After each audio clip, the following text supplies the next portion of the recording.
Be'ezrat Hashem, ce Shabbat, on va lire ce qu'on appelle Parashat HaChodesh. Donc finalement, c'est le quatrième Shabbat que Chachamim ont instauré depuis Rosh Chodesh Adar jusqu'à Rosh Chodesh Nissan, les 4 parashiot qu'on lit. Et finalement, la quatrième, elle s'appelle Tfilat HaChodesh.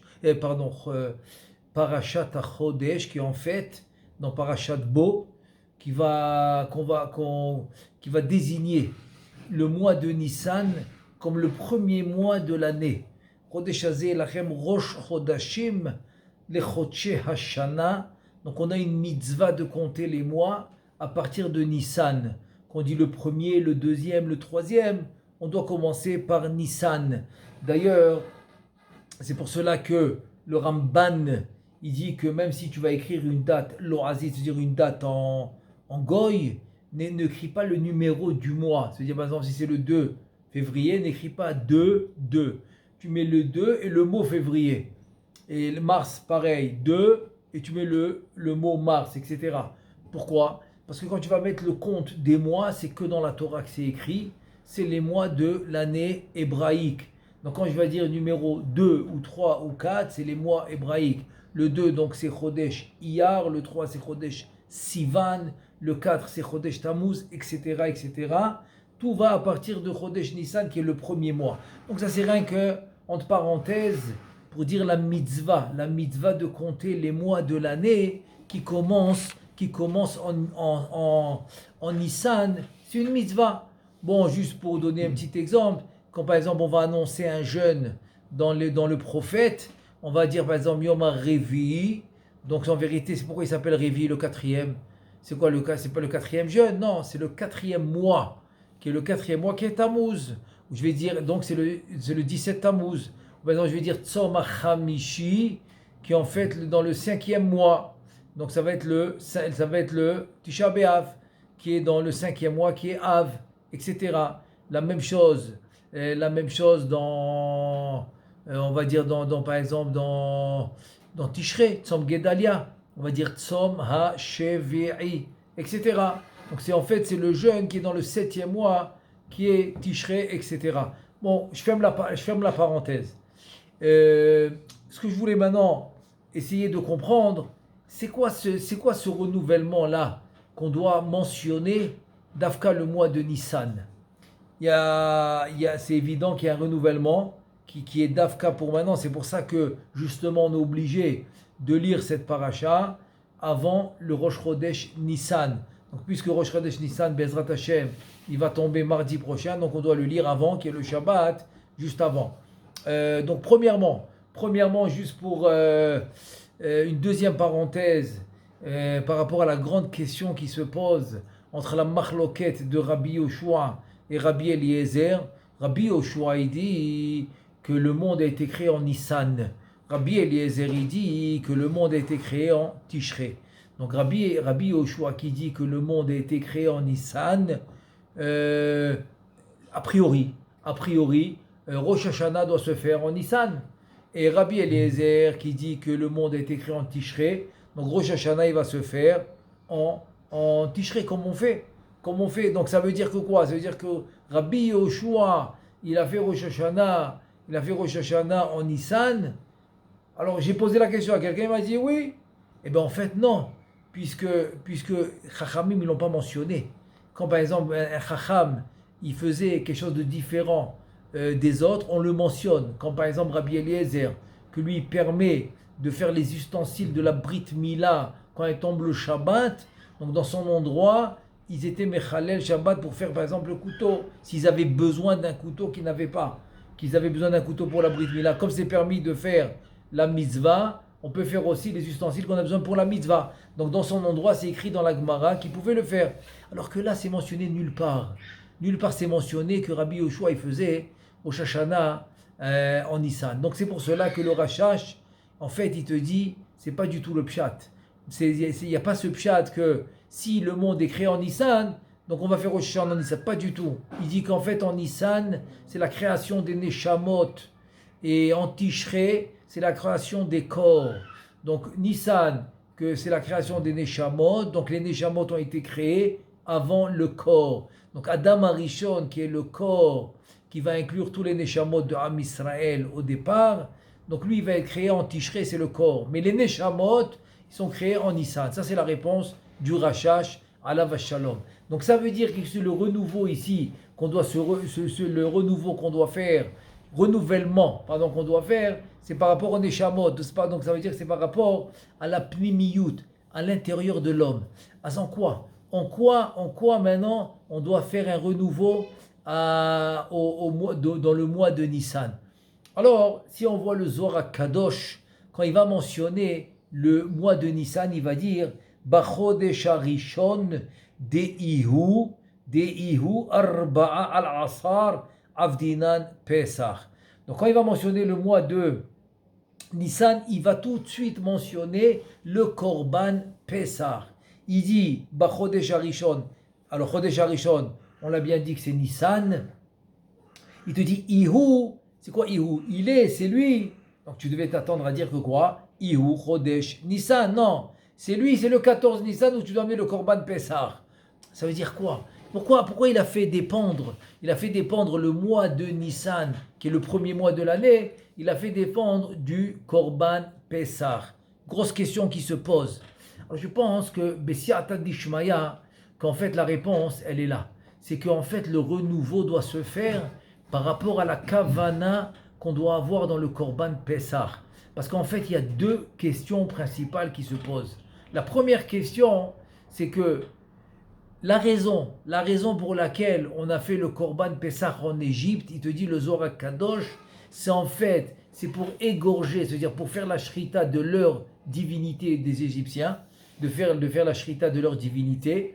Et il te dit, en faisant la shrita de leur divinité, ils vont savoir que leur divinité est rien du tout. Leur divinité est zéro. Elle vaut rien du tout. En deux mots, ils faisaient seulement Avodah Zara et qu'ils n'ont aucune force. Leur divinité n'a aucune force. Donc il fallait qu'on égorge le talé, l'agneau, devant les Égyptiens avant de sortir d'Égypte pour leur prouver que leur divinité, c'était seulement Avodah Zara et qu'elle n'avait aucune force. C'est ça la raison qui nous donne le Zohar Kadosh. Maintenant, alors, première question.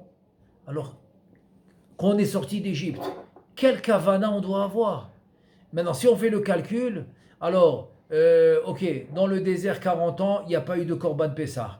Mais pendant 440 ans qu'ils étaient en Israël avant la construction du Beth Amikdash, ils ont fait le Korban Pessah à Shiloh.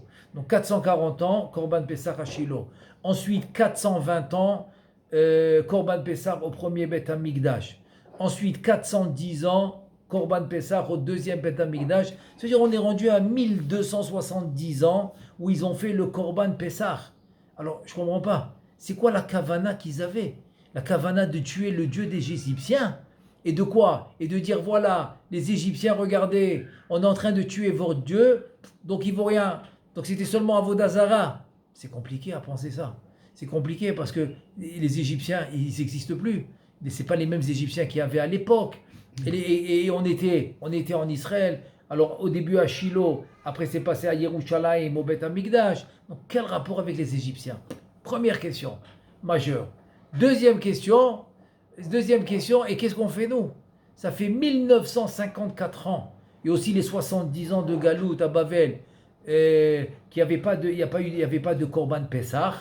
Alors, quelle mitzvah nous on a le 14 Nissan, quand le Zohar il te dit que Bachodesh Harishon, que le premier mois, il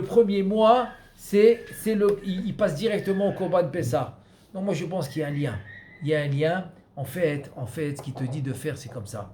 C'est que c'est un peu comme se rappeler Zachor Asalicha Amalek. C'est-à-dire qu'il y a un souvenir qu'on doit se rappeler de Amalek. En fait, c'est toute l'année. Mais ils ont choisi un temps qui se fait avant la fête de Purim, parce que là, on va parler de Haman, etc. Ici aussi, il y a toute l'année, tu dois te séparer. Tu dois te libérer de toute avodah zara de ce monde. Toute chose en quoi tu fais confiance dans ce monde.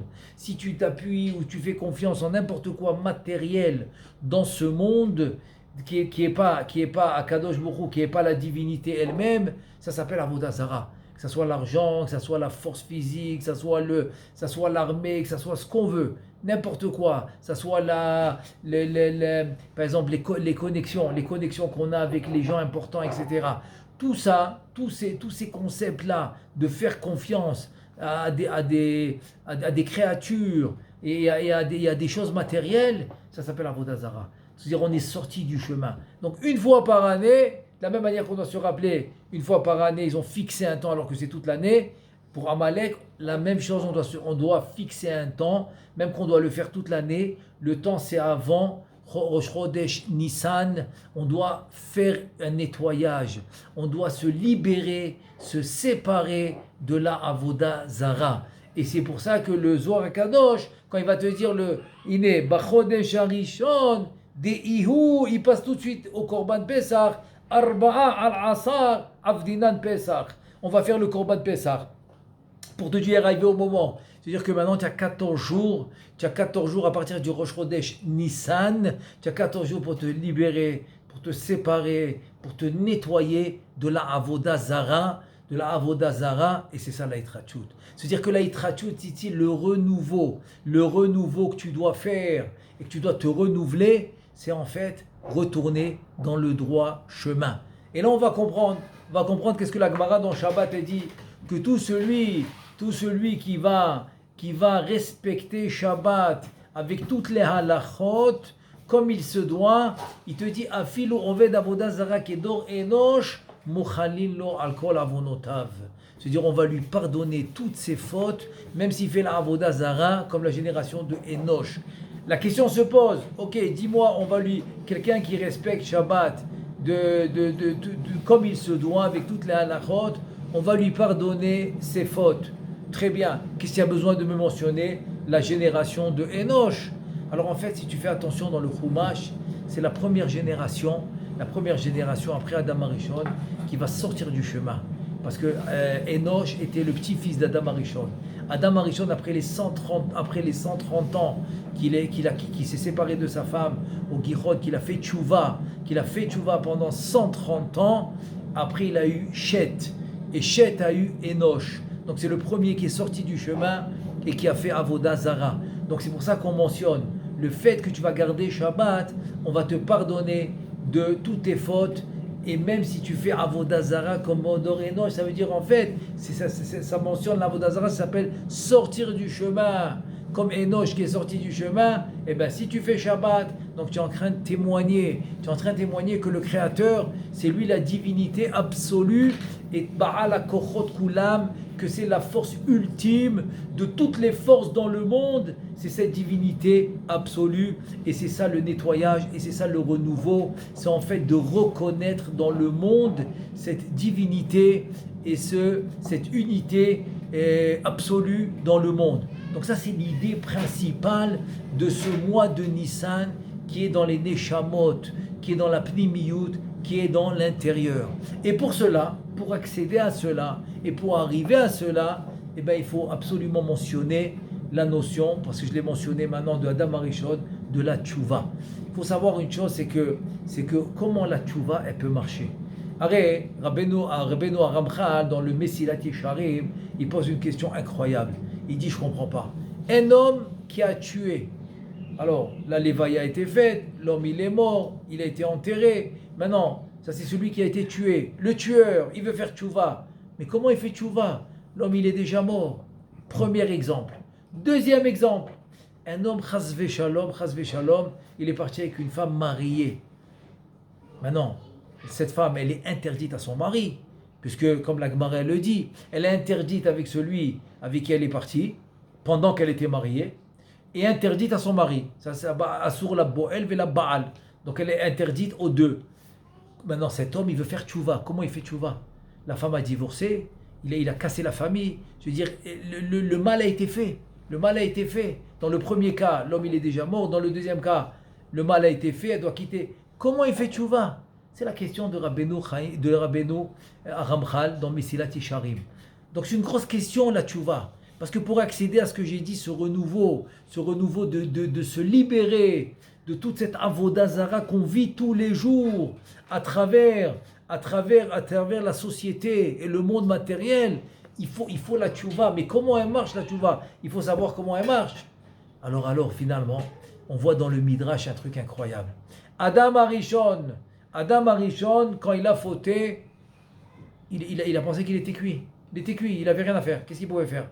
Et c'est pour ça que quand ils ont demandé à la Chokhma, quelqu'un qui a fauté, qu'est-ce qu'on fait? Ben, elle a dit, il a qu'à mourir avec sa faute. Qu'est-ce que tu veux qu'on fasse? Donc il pensait que c'était fini pour lui. C'était fini. Et finalement, qu'est-ce qu'il voit? Il voit une chose incroyable. Que Akadosh Baruch Hu, il a créé la tchouva, il l'a créé avant le monde. Et alors, le Midrash, il dit qu'il a fait un mizmor. Mizmor, shir leyom ha-shabbat, tov lehodot la Adonai. Il a fait une louange à Hachem parce qu'il a créé la tchouva, il a dit ce mizmor. C'est vrai que ce mizmor, on l'utilise pour Kabbalah Shabbat, et lui, il était vendredi après-midi, mais ce n'est pas le chidouche du Midrash. Le Midrash, il ne vient pas te dire, le chidouche, c'est qu'il a fait Kabbalah Shabbat. Non, le Midrash, il vient te dire qu'il a découvert que la tchouva a été créée. Et alors quoi? Comment ça nous explique comment ça marche? En fait, il te dit Adam Arishon, pourquoi il était content? Parce qu'en fait, il a découvert un truc incroyable. Il a dit, attends, quand j'ai fauté, il a pensé qu'il était cuit. Et quand il a vu la tchouva, il a dit, c'est bon, j'ai une solution. Pourquoi? Parce qu'il a compris une chose.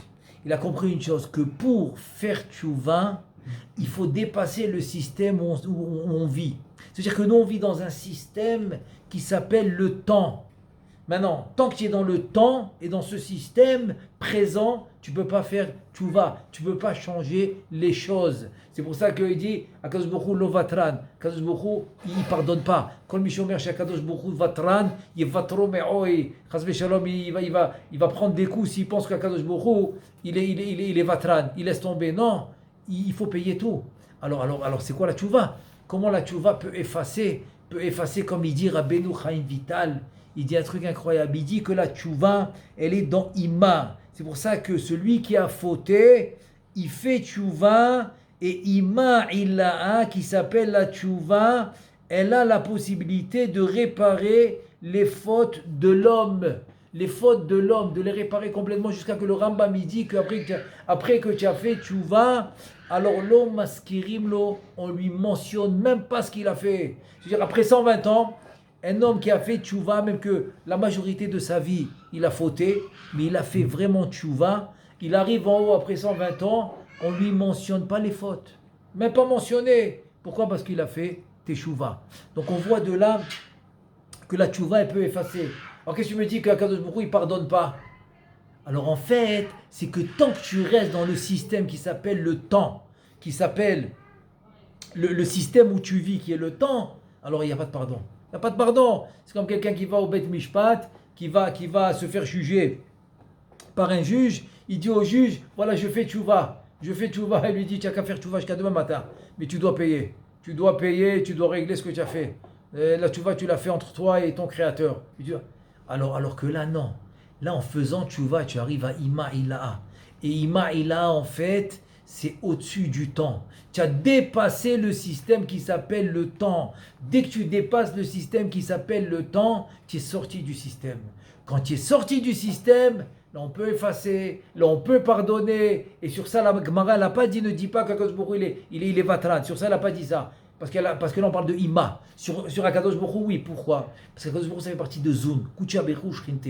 Akadosh Baruch Hu et la Shrina s'appelle Zun. Donc c'est eux le temps. Eux, ils font partie du temps. C'est pour ça que la Gemara te dit qu'Akadosh Baruch Hu, il n'est pas vatran, il ne va pas pardonner. Parce qu'on fait partie du temps. Mais si tu sors du temps, tu vas au-delà du temps, qui s'appelle le Olam HaTshuva, qui s'appelle Ima, alors là, Be'emet, on peut effacer, on peut pardonner. Et là, tu fais la vraie Itrachut.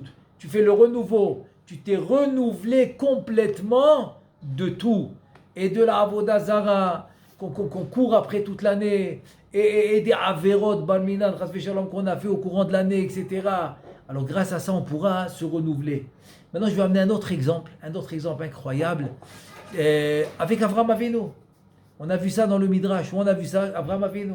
C'est quand Akadosh Baruch Hu, maintenant, il veut annoncer à Avraham Avinu qu'il va avoir un enfant.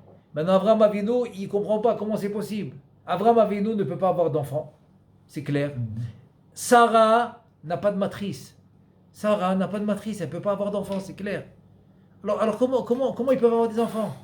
Regardez la phrase qu'il lui dit à Kadosh Baruch Hu. À Kadosh Baruch Hu, il dit à Abraham Avinu, Tse mistagnenut shelcha.